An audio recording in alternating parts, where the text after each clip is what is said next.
Thanks very much for staying with us. Time now for Eye on Africa with me, Georgia Calvin-Smith. Tonight in Guinea, the military junta that has been tightening its grip on power after ousting the country's president over the weekend. It's pledged to free all political prisoners imprisoned under Alpha Condé.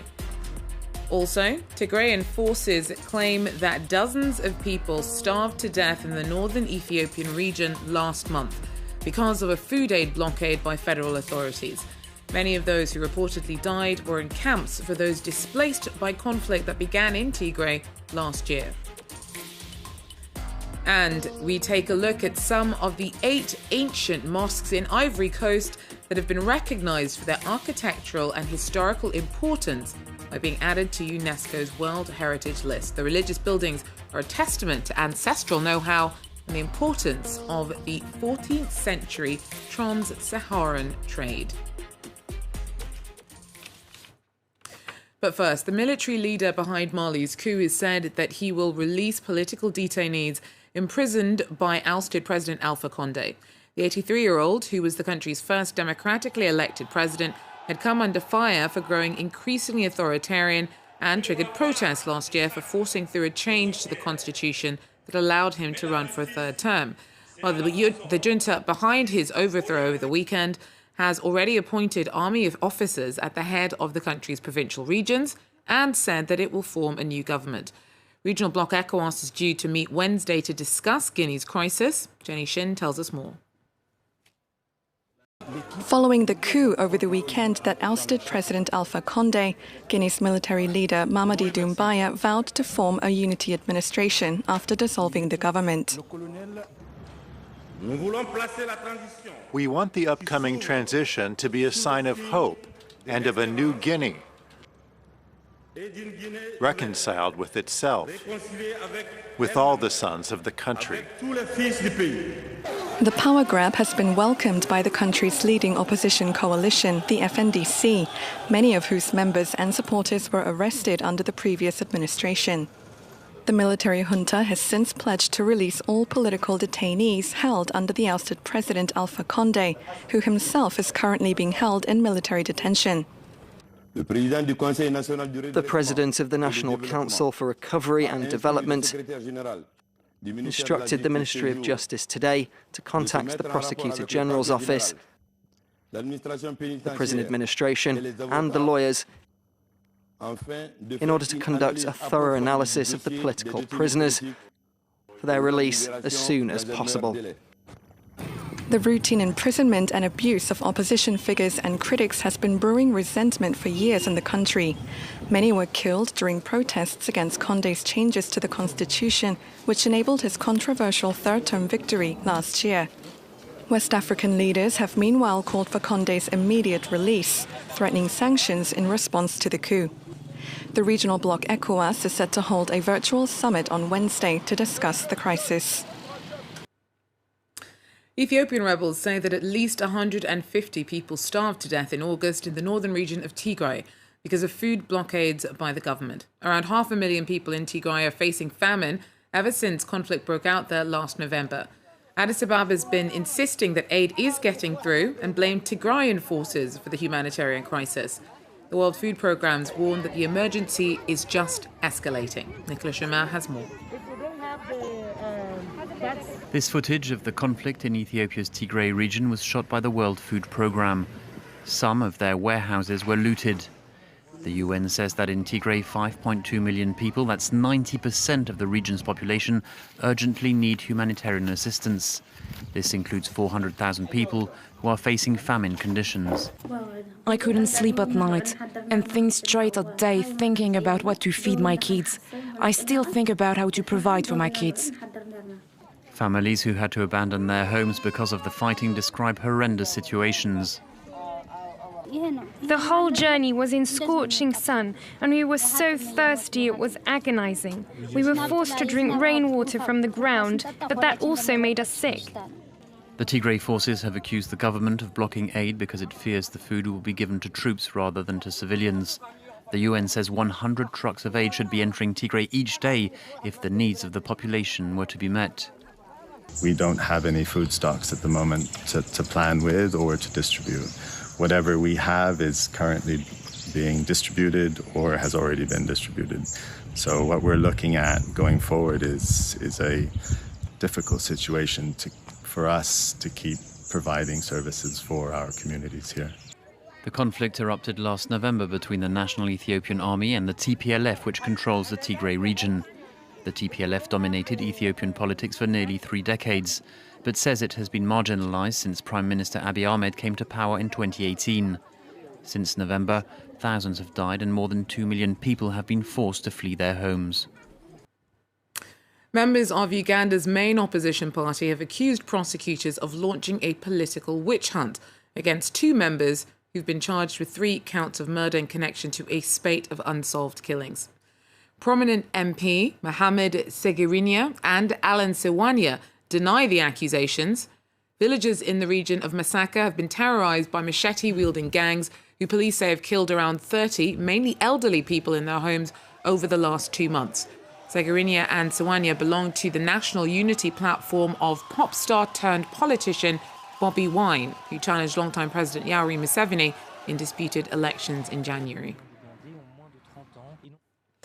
Ivory Coast has agreed to end the refugee status of tens of thousands of its nationals who fled to other countries to escape deadly post-electoral violence that broke out in 2010. About 51,000 are still being hosted elsewhere, mainly in Ghana, Liberia, Guinea, Mali, Mauritania and Togo. Now, the UN's High Commissioner for Refugees has backed the push for repatriation and says that things have improved and that Ivorians who left because of instability in their homeland no longer need international protection. So that will be withdrawn next year. Hanan Ferjani tells us more. This cessation clause will put a stop to the prima facie refugee status that was so far granted to Ivorians, a status that would allow for them to be automatically granted refugee benefits without having to provide evidence of imminent danger in their home country. The signing of this clause is a rare event, according to the UNHCR. The institution sees it as proof of considerable improvement in peace and security conditions in Ivory Coast. It should be noted that since the post-electoral crisis of 2010-2011, nearly 270,000 people have voluntarily returned to Ivory Coast, bringing the number of refugees due to the crisis in the country in the last 20 years down to 51,000 in the region, mainly in neighboring Liberia and Ghana. According to the Deputy High Commissioner in charge of operations, this move does not mean that the UNHCR isn't fulfilling its mandate. Notre objectif, c'est de s'assurer que our aim is to make sure that we continue to provide protection to refugees and that we succeed in finding long-term solutions, because being a refugee should not be an eternal condition. It's very difficult to be outside your own country, so we have to do everything to make sure that people can go back. If they can't go back and they have to stay in the country they are in, let's try to make sure that we can clarify their status there.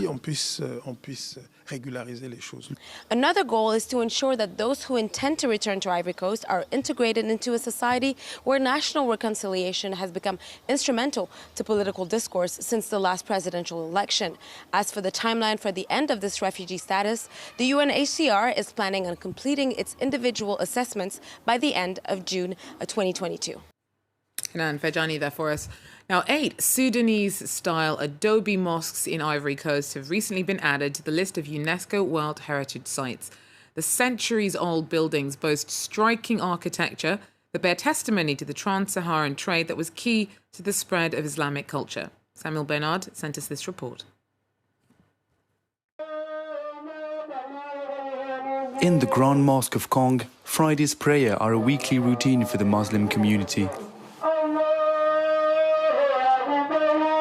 This 300-year-old construction is the largest of the 8 Sudanese-style mosques in Ivory Coast, which were recently added to UNESCO's World Heritage List. Locals are proud of the decision. This will bring us a lot. It's a recognition not only for the mosques, but also for Kong as a town. Kong has a second, smaller mosque in the same style that also joined UNESCO's list. Most of these constructions were built in the 17th century. Their history offers a bridge between Ivory Coast and its neighbors. To understand this context, one must look back to before its construction in the 14th century and to the Malian Emperor Mansa Musa, who brought back ideas for this architectural style after making a pilgrimage to Mecca.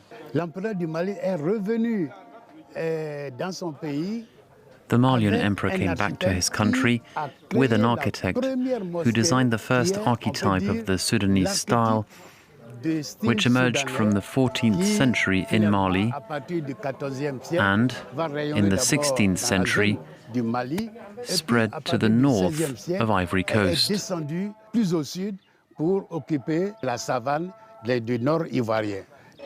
For now, visitors are still rare. Only a few Ivorians, often those making a pilgrimage, come to visit. It's a big thing, very important to me. Taking worship back to its roots is essential. Despite the precarious security in this region of the country, the addition of these mosques to the prestigious UNESCO's heritage list could help encourage tourists to visit the north of Ivory Coast. Beautiful. Well, that is, though, all we have time for Iron Africa. Thanks for joining us. Do so again if you can. Take care.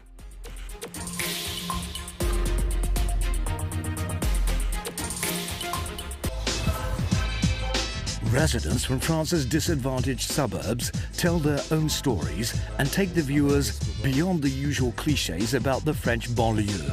Moi, j'avais envie de dire, mais allez-y, pétez-les les cases. Moi, je viens de là, donc je m'arrête là. Moi, j'ai fait ci, donc je suis condamné à ça. Non! Moi, ce que je vois, c'est des jeunes hommes et des jeunes femmes qui sont fiers de leur origine, fiers de leurs parents, et sont fiers d'être français. Watch their daily reality in the Banlieue Project on France 24 and France24.com. Reporters, exclusive insights, the stories that matter. Real people all around the world. France 24 international correspondents witness as it happens, where it happens, and they bring it to you. Join me every week for a new edition of Reporters on France 24 and France24.com.